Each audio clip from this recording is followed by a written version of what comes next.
जय श्री श्याम, हारे के सहारे की जय हो, शीश के दानी की जय हो, लख दातार की जय हो। दोस्तों, उम्मीद करती हूँ श्याम बाबा की कृपा से, श्याम बाबा के आशीर्वाद से आप और आपका परिवार बिल्कुल कुशल मंगल होंगे, ठीक ठाक होंगे और श्याम बाबा की कृपा सदैव अपने भक्तों पर ऐसे ही बनी रहे। हमेशा बाबा श्याम अपने भक्तों का कल्याण करते रहें। दोस्तों, जो लोग हमारे वीडियोस को देख रहे हैं, जो लोग नए जुड़ रहे हैं, सबसे पहले वो हमारे चैनल को सब्सक्राइब कर बेल आइकन को प्रेस जरूर कर लें, ताकि आने वाले नोटिफिकेशन सबसे पहले आप तक पहुंच पाए। दोस्तों, क्या होता है जब किसी महिला की ज़िंदगी में संतान का सुख ना हो तो उसका जीवन, उसका और उसके पति का जीवन कैसा होता है। खास करके महिला का, अगर किसी महिला की शादी हो और शादी को कुछ साल बीत जाएं, उसके बाद भी उसको कोई भी औलाद का सुख ना हो, और अगर औलाद हो भी जाए तो वो लड़की हो जाए, तो उसके बाद उसका जीवन कैसा होता है। आई होप कि आप सब अच्छे से जानते होंगे, क्योंकि अक्सर मिडिल क्लास में जो होता है वो आप सभी लोग अच्छे से जानते होंगे। तो आज लेकर आई हूँ आप सभी के सामने एक और नई सत्य कहानी, जो कि दिल्ली के रहने वाले मनीष गोयल जी और रेखा जी की है। तो मनीष गोयल जी की शादी रेखा जी से होती है। शादी को 7 वर्ष बीत चुके होते हैं। शादी को 7 वर्ष बीत जाते हैं और उनको कोई भी औलाद नहीं होती।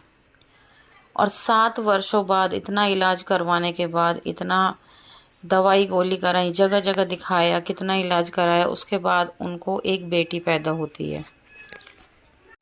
और आप अच्छे से जानते हो कि मिडिल क्लास में अगर किसी को बेटी पैदा हो जाए तो उनके घर का रिएक्शन कैसा होता है। रेखा जी के साथ भी कुछ ऐसा ही था।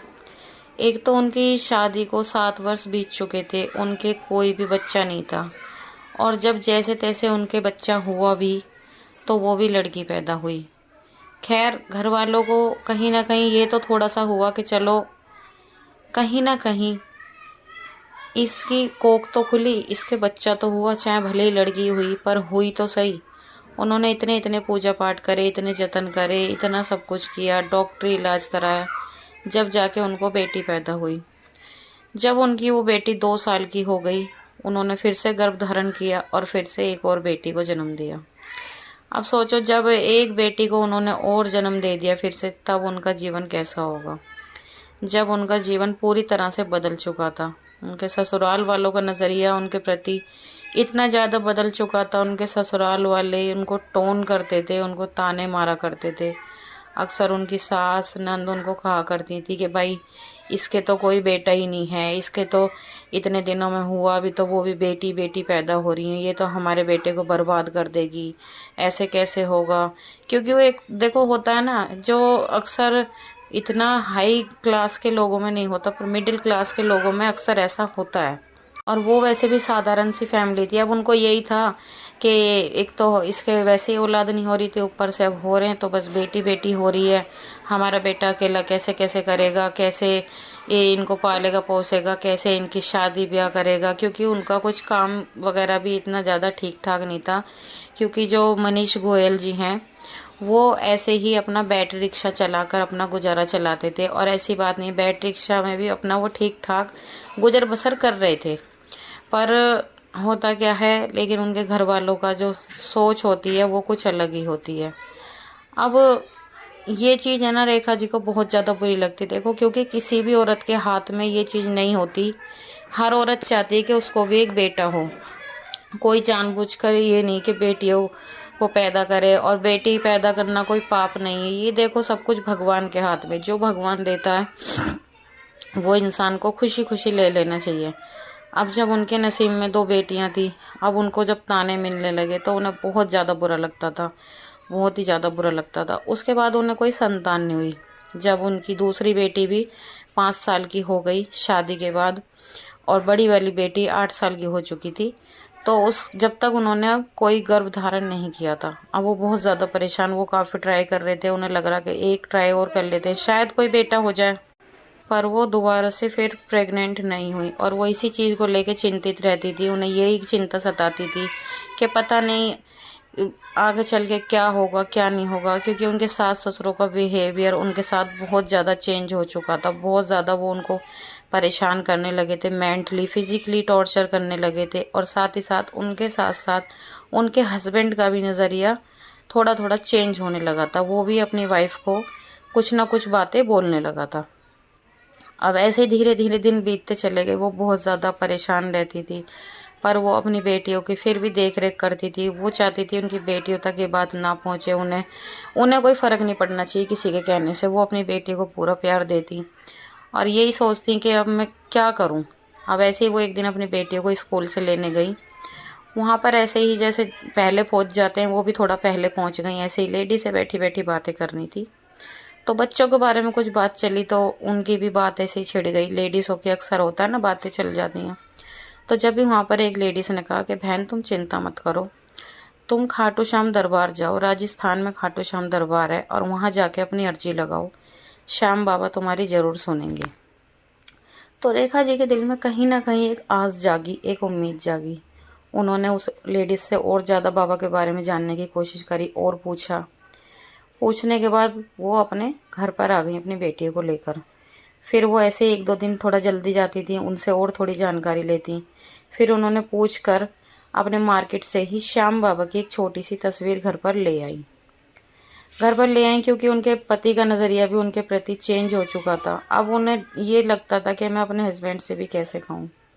अब वो अपने घर पर ले आई। श्याम बाबा की रोज़ पूजा करती, नियम से अच्छे से पूजा पाठ करती, बाबा को अच्छे से भोग लगाती, तिलक लगाती और श्याम बाबा से प्रार्थना करती कि हे श्याम बाबा, मुझे भी एक बेटे का सुख दे दो, मुझे इन तानों से बचा लो बाबा, मुझे इन तानों से बचा लो, और मेरे हस्बैंड की भी अच्छी जगह जॉब लगवा दो, ताकि मेरे हस्बैंड अच्छे से थोड़ा सक्सेसफुल हो पाएँ, अपने परिवार को, अपने बच्चों को अच्छे से देख पाएँ। वो ये कभी नहीं कहती थी कि मतलब मेरे हस्बैंड ऐसे या वैसे। वही होता है ना, हर औरत अपने पति के बारे में सोचती है। ऐसा ही रेखा जी सोचती थी और वो ऐसे ही रोज डेली श्याम बाबा से प्रार्थना करती, फ़ोन पर वीडियोस देखती, बाबा के चमत्कार सुनती। एक दिन वो हिम्मत करके अपने हस्बैंड को बोलती हैं कि ऐसे ऐसे ही श्याम बाबा हैं और मैं उनकी ये तस्वीर लेकर आई थी जो आप पूछते हो रोज़, ये कौन है, और ऐसे ऐसे इनका मंदिर है, मेरे को एक लेडीज़ ने बताया था, आप वहाँ पे चलो, शायद हमें कुछ संतान की प्राप्ति हो जाए। तो उनके हस्बैंड ने जाने से मना कर दिया। उन्होंने कहा कि मैं इन चक्करों में नहीं पड़ना चाहता, तुम ही जाओ, मेरे पे इतना टाइम नहीं है, अगर मैं कमाऊँगा नहीं तो खाएंगे कहाँ से। उन्होंने ये कहकर अपने काम पर निकल गए। फिर उन्होंने श्याम बाबा से प्रार्थना की कि बाबा कुछ भी करके मेरे पति को मनाओ और हमें अपने दरबार बुलाओ। ऐसे ही 15-16 दिन बीते थे। अचानक वो फिर से कहती हैं कि देख लो, एक बार चलो, हमारे यहाँ से काफ़ी लोग जा रहे हैं, हम भी चलते हैं। तो पता नहीं, ना जाने उनके हस्बैंड को उस दिन क्या हुआ क्या नहीं, उसने अचानक से ही हाँ कर दिया और वो अपनी दोनों बेटियों को और अपनी पत्नी को लेकर श्याम बाबा के दरबार चले गए।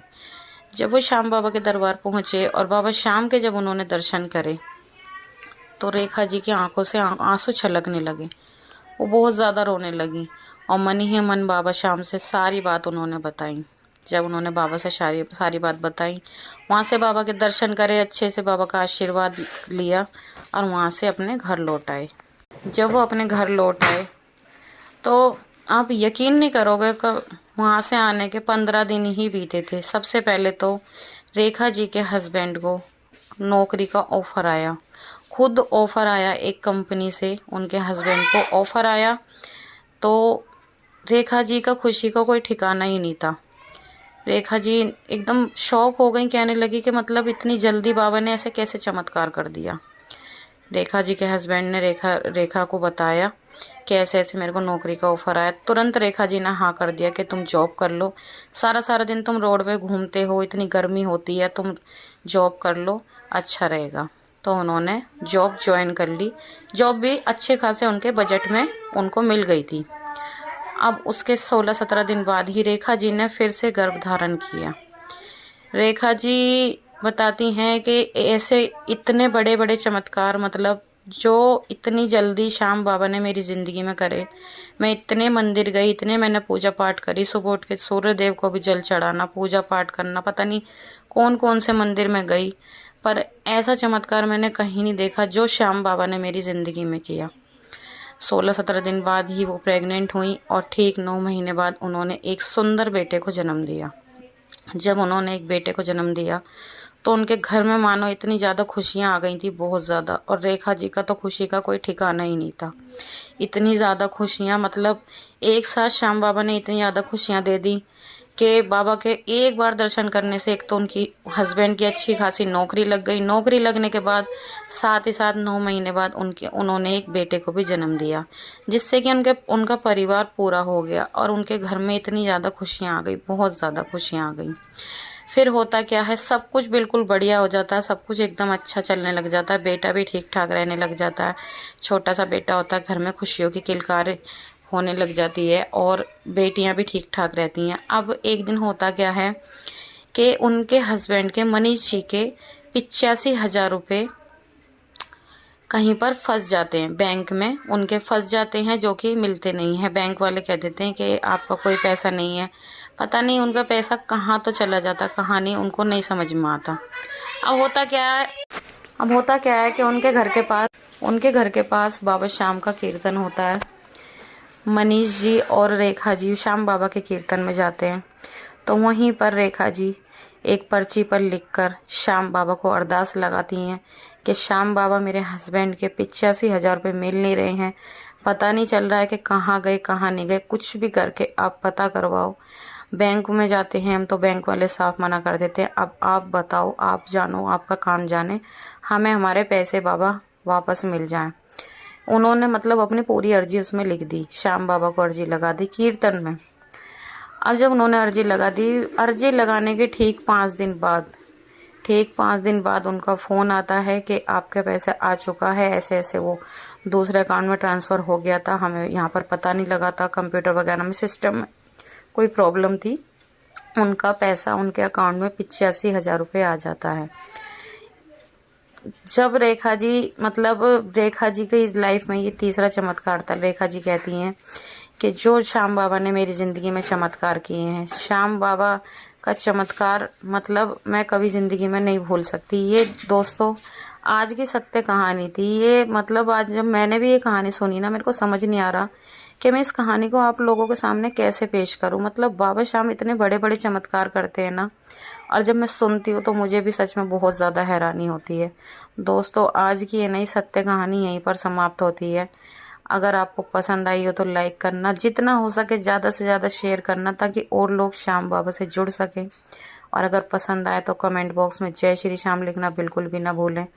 दोस्तों श्याम बाबा को जो भी सच्चे दिल से मानता है, जो भी बाबा को अर्जी लगाता है सच्चे दिल से, बाबा श्याम उसकी ज़रूर सुनते हैं। और श्याम बाबा आज के वक्त में भी चमत्कार करते हैं, ये बात बिल्कुल सच है। आप इस कहानी को अंत तक ज़रूर सुनना, आपको बहुत अच्छी लगेगी और आपको बाबा श्याम पर और भी ज़्यादा विश्वास हो जाएगा। तो चलिए मिलते हैं कल एक और नई सत्य कहानी के साथ। जब तक के लिए जय श्री श्याम।